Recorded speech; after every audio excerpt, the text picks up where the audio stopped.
Halo teman-teman, kembali lagi di Futato Football Data and Story di segmen Weekly Match Review. Nah, kali ini aku akan nge-review pertandingan big match yang mungkin gak terlalu big match banget sih, antara Crystal Palace melawan Liverpool, di mana kedua tim ini dalam laga Premier League itu masih unbeaten. Terutama Crystal Palace itu sudah 17 kali dan sekarang ke 18 kali unbeaten terhitung sejak menang Piala FA di musim kemarin. Nah, di pertandingan kali ini aku akan membahas gimana Crystal Palace bisa menang dan kenapa Liverpool itu kalah karena sistemnya sendiri.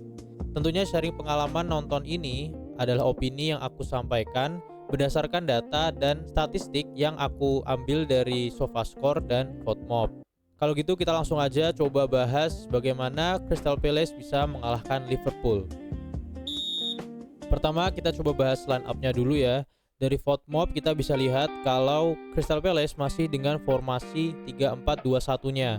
Tentu ini adalah formasi 3-4-2-1 yang berhasil bila dibandingkan sama MU ya, yang tengahnya bolong dan player mentality-nya nggak bisa menyupport dengan 3-4-2-1 ini. Nah, kita lihat kalau Crystal Palace ini berusaha untuk memainkan dua gelandang yang oke, yaitu Wharton dan Kamada, dan kemudian mereka akan menopang tiga penyerang Pino, Mateta, dan Sarr, yang salah satunya itu kalau nggak Pino atau Sarr yaitu bisa turun ke tengah untuk membentuk 3-5-2 pada saat bertahan.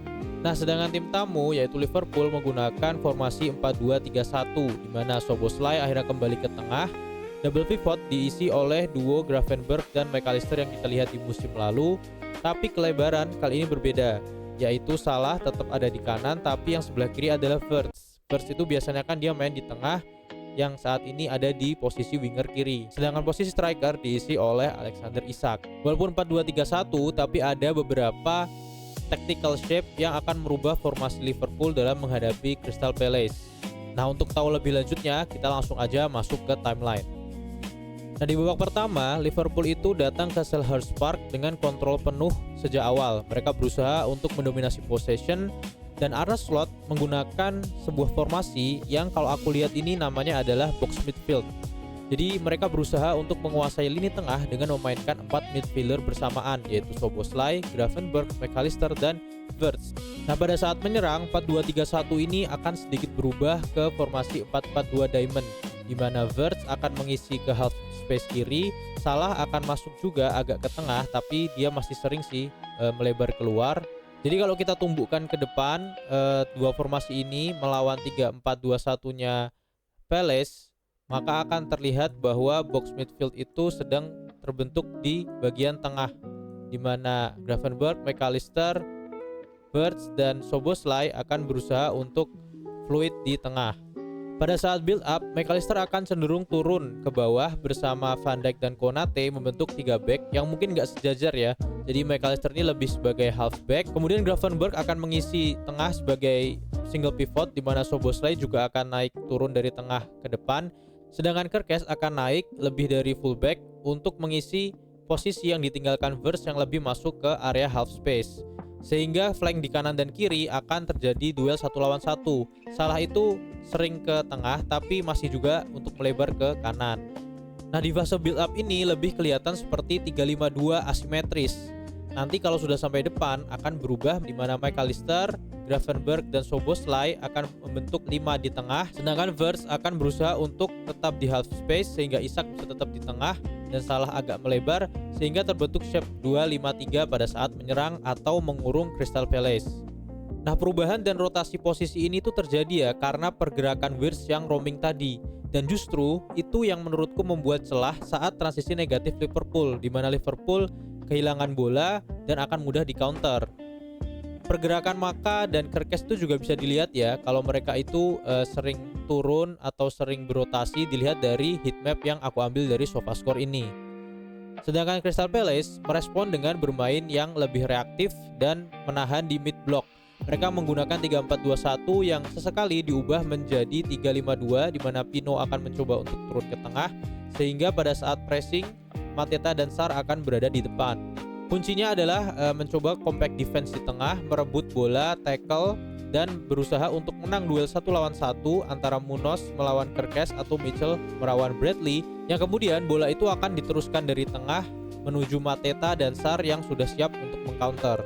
Kadang mereka juga bertahan 5-4-1 di mana Munoz dan Mitchell itu akan turun, sedangkan bagian tengah Sar itu juga akan turun sehingga hanya menyisakan Mateta di depan yang nanti akan disupport oleh Pino dan Sar yang kembali ke posisi depan untuk mengcounter.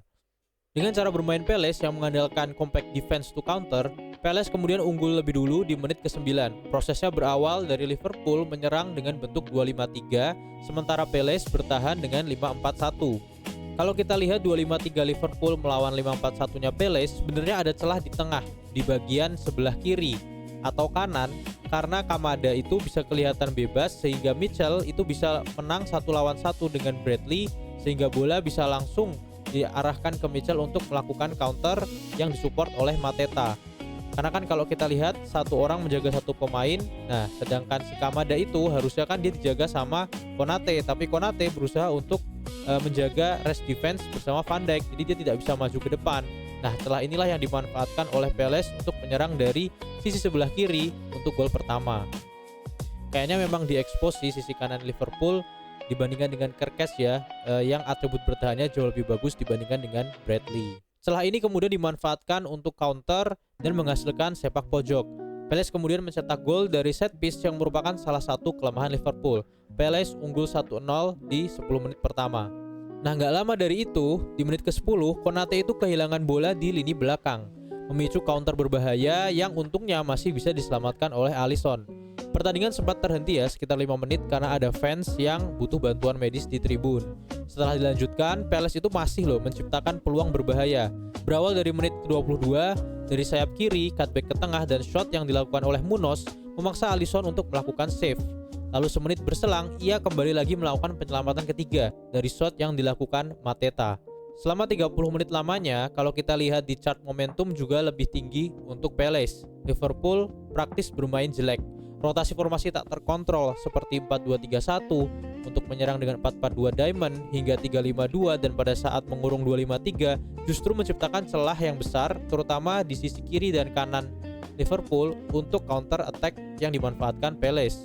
Soalnya menurutku kalau 3-4-3 itu harus dilawan juga pakai double cover dan press ke wingbacknya, sehingga kelebaran itu harus diisi sama Verts dan Salah buat narik wingbacknya dan bisa narik juga buat center backnya, sehingga bisa menciptakan situasi 2 versus 1 lawan wingback saat buat center backnya itu fokus untuk build up ke depan. Ini dengan asumsi Crystal Palace itu tetap pakai 3-5-2 ya saat bertahan. Ironisnya adalah dominasi bola Liverpool itu di babak pertama itu sampai ke 71% possessionnya, tapi nggak dibarengi sama efektivitas serangan. Palace justru melepaskan 10 tembakan, 10 shot, dimana 8 shotnya itu dari dalam kotak, 4-nya tepat sasaran dengan XG-nya sampai 2,07. Ini jauh di atas Liverpool yang kesusahan dengan rotasi formasinya yang hanya punya 6 shot dan XG-nya aja cuma 0,23. XG yang tinggi ini itu karena The Eagles alias Crystal Palace itu justru disiplin dalam menjaga compact defense, sehingga memaksa Liverpool itu kalau nggak passing kanan passing kiri ya berusaha untuk melepaskan crossing dan umpan lambung ke tengah box yang sayangnya tanpa hasil. Secara stats, Palace itu juga mencatatkan 12 tackle sukses dibandingkan Liverpool yang cuma punya 1 tackle, serta mereka unggul dalam duels won, yaitu 23 duel menang dibandingkan 14, di mana 75% ground duelsnya Palace itu dimenangkan oleh 5 pemain yang termasuk dalam top 5 duels won seperti Kamada, Lacroix, Mitchell, dan Adam Wharton. Nah sekarang kita coba masuk ke babak kedua. Jadi di babak kedua ini Arne Slot itu kayaknya tahu ya kalau formasinya ini nggak works dan langsung melakukan perubahan taktikal serta pergantian pemain. Nah masuknya Gakpo itu menggantikan Bradley yang ditarik keluar, sehingga Gakpo mengisi kelebaran, Kerkez itu kemudian mundur gak mengisi flank sendirian, terus kemudian Wurst itu ditarik ke tengah sehingga dia bisa lebih roaming tapi pusatnya di tengah. Sobo yang terbukti oke dalam defensif itu ditarik menjadi fullback, atau sesekali dia bisa menjadi inverted wingback kalau memang ingin lebih menang di tengah. Nah sekarang Gravenberch itu dan McAllister yang menjadi double pivot, dan yang lebih turun untuk bantu build up saat bola dipegang oleh Liverpool adalah Gravenberch, bukan lagi McAllister. McAllister itu lebih didorong ke depan, sehingga dengan formasi ini Isak bisa tetap roaming di tengah atau stay di tengah, sehingga Salah akan mengisi posisi kelebaran di sisi sayap kanan, sehingga kalau dilihat untuk formasi dan dari segi build up di babak kedua, Liverpool jauh lebih rapi seperti yang aku ungkapkan di babak pertama tadi. Dengan formasi 4-2-3-1 yang berubah ke 2-4-4, menurutku flank di sisi kanan dan kiri akan lebih aman karena akan ada 2 fullback dan 2 winger yang bisa menciptakan situasi 2 versus 1. Kalau kita lihat di tactical board kelihatan kan, kalau misalkan counter attack pun terjadi di sisi sayap, maka ada 2 pemain yang akan berduel melawan wingbacknya Palace. Struktur ini juga lebih efektif ya, terbukti di menit 58 Szoboszlai itu masuk ke tengah mengirim crossing yang disambut Wirtz yang lari dengan run in behind karena posisinya Wirtz udah ada di tengah, tapi sayangnya finishingnya kurang kenceng. Sedangkan Palace, mereka itu tetap ya mencoba disiplin dengan mid block 352 atau 541 defend to counter. Karena tahu taktiknya works di babak kedua, Liverpool itu kemudian mencoba untuk mengurung Palace dari menit 68. Bahkan di menit 71 ada peluang berbahaya saat serangan dari sayap kiri itu dialihkan dengan cepat, dioper dengan cepat, umpan diagonal ke sisi kanan ke arah Szoboszlai. Szoboszlai menembak namun masih bisa diblok. Ini yang aku bilang tadi. Jadi sisi kanan dan sisi kiri itu di overload, di press, kemudian ditarik ke salah satu sisi, kemudian umpan diagonal.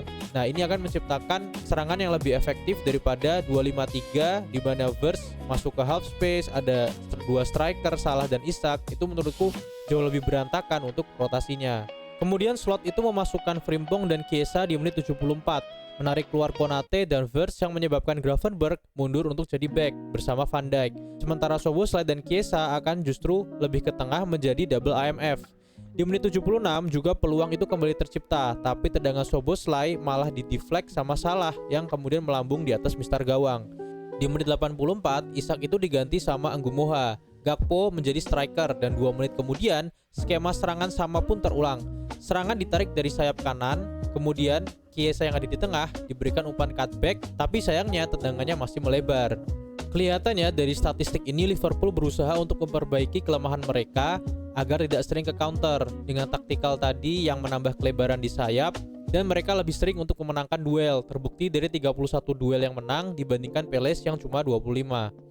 Meski ground duel itu masih tipis ya dimenangkan oleh Palace. Akhirnya Liverpool itu berhasil menembus pertahanan Palace di menit ke-86 setelah bola second ball berhasil dimanfaatkan dan ditendang oleh Chiesa ke gawangnya Palace. Chiesa mencetak gol penyeimbang yang lagi-lagi setelah menit 80, sering dikenal sama orang-orang di internet dengan julukan slot time. VAR juga sempat mengecek potensi handball dari Salah, tapi gol tetap disahkan, skor imbang 1-1. Namun drama belum berakhir ya. Liverpool yang terus menyerang untuk mencari kemenangan justru dihukum dengan senjata yang mereka gunakan sendiri, yaitu late goal winner. Dengan skema throw in set piece, Palace itu memanfaatkan kemelut dan Eddie Nketiah, mantan pemain Arsenal, di posisi yang tepat mencetak gol di menit akhir. VAR juga kembali mengecek nih kemungkinan apakah offside atau enggak, tapi gol tetap sah dan Palace menutup laga dengan kemenangan 2-1. Statistik juga mencatat ya bahwa Liverpool di babak kedua ini jelas lumayan dominan dengan melepaskan 14 tembakan di babak kedua, tapi sayangnya cuma 2 yang tepat sasaran. XG-nya pun juga membaik ya, 1,75. Tapi sebaliknya Palace itu tetap dengan compact, tetap dengan defense yang baik dan lebih klinis. Cukup dengan 6 shots dan 3 on target untuk memastikan menjadi klub yang masih belum terkalahkan atau unbeaten hingga match week ke-6. Nah, kalau lihat dari man of the match dari sisi Crystal Palace, menurutku adalah Marc Guéhi ya. Dia dapat rating 7,9. Terus kemudian dia berhasil mencatatkan defensive contribution sebanyak 11 kali. Terus kemudian dia berhasil juga melakukan ground duels won, memenangkan 75% duel, 3 dari 4, dan posisinya sebagai ball playing defender itu berhasil memberikan passes into final third sebanyak 2 kali. Pemain terbaik selanjutnya menurutku adalah Adam Wharton. Emang cuman beda 0,1 poin dari Guéhi ya, tapi Adam Wharton sebagai pemain potensial yang masih berusia 21 tahun berhasil mencatatkan penampilan yang sangat menarik. Statistiknya pun juga menunjukkan bahwa dia menjadi pemain yang melakukan dribble terbanyak. Kemudian dia juga berhasil melakukan 6 defensive contribution dan chances creatednya itu 4. Ini menunjukkan bahwa dia itu memang sangat cocok untuk menjadi midfielder yang memberikan umpan-umpan kepada 3 penyerang depan Palace, yaitu Pino, Mateta, dan Sarr untuk dapat melancarkan counter attack-nya. Kalau dari Liverpool ada 2 pemain yang menurutku dari statistik maupun saat aku lihat pertandingannya langsung itu memberikan dampak yang signifikan. Masih dipegang sama Dominik Szoboszlai dengan rating 7,6, yaitu berhasil melakukan 16 defensive contributions dan 11 passes into final third. Cenderung konsisten untuk 6 game week pertama ini. Tapi yang menjadi man of the match dari sisi Liverpool dalam pertandingan melawan Palace itu menurutku adalah Alisson. Kalau nggak ada Alisson udah habis di Liverpool. Statistiknya pun juga menunjukkan dia berhasil melakukan 5 kali penyelamatan ya, dimana beberapa diantaranya itu big chance dari babak pertama. Yang counter attack-nya Palace itu berhasil digagalkan sama Alisson. Coba kalau kebobolan dan Alisson malah underperform dari babak pertama, udah 4-6 gol itu aku yakin. Jadi Liverpool harus berterima kasih karena masih memiliki salah satu kiper terbaik di dunia. Nah sekarang kita coba ke summary dari pertandingan ini. Crystal Palace sebagai pemain yang masih 18 unbeaten hingga saat ini menunjukkan pertahanan yang sangat kompak dan disiplin ya. Mereka bertahan rapat dengan sistem yang konsisten tanpa banyak rotasi, sesederhana 3-4-2-1 ke 3-5-2 atau 5-4-1 atau 5-3-2. Jadi nggak ada yang diagonal, hanya naik turun saja. Lalu mereka menyerang dengan memanfaatkan efektivitas bertahan melalui counter cepat atau transisi positif serta mengandalkan momen individual brilliance 3 penyerang depannya. Nah berbeda nih sama lawannya, Liverpool tuh justru terlihat banyak melakukan gimmick eksperimen taktik kalau menurutku. Dari 4-4-2 diamond ke 4-2-3-1 sampai shape menyerang 2-5-3, yang justru variasi-variasi itu lebih banyak menciptakan kekacauan dalam rotasi posisi, terutama Wirtz yang harus diagonal masuk ke tengah kemudian Kerkes naik, itu tuh menyebabkan rotasi posisinya berantakan sehingga ada celah di situ. Apalagi Konate itu kurang ya di laga ini sehingga dia lebih gampang untuk hilang bola dan kalah dalam antisipasi counter attack. Akibatnya struktur permainan yang possession yang sudah diciptakan dari babak pertama itu malah menciptakan celah dari sisi sayap sehingga mudah dieksploitasi oleh Palace lewat counter attack. Ditambah lagi ya, Liverpool itu kalah dalam ground duel, mudah hilang bola dan lemah di set piece yang masih belum diperbaiki. Ini membuat Liverpool terus tertekan, mencoba untuk membongkar tapi tidak ketemu dan akhirnya dibayar mahal dengan kebobolan di momen-momen krusial yang dari set piece lagi. Oke, segitu dulu teman-teman review pertandingan Crystal Palace lawan Liverpool. Semoga kalian suka. Jangan lupa untuk like, share, dan subscribe kalau emang kalian suka. Komen di bawah biar diskusi mengenai weekly match review ini bisa lebih berkembang. Terima kasih teman-teman udah nonton sampai akhir. Sampai jumpa di review-review berikutnya.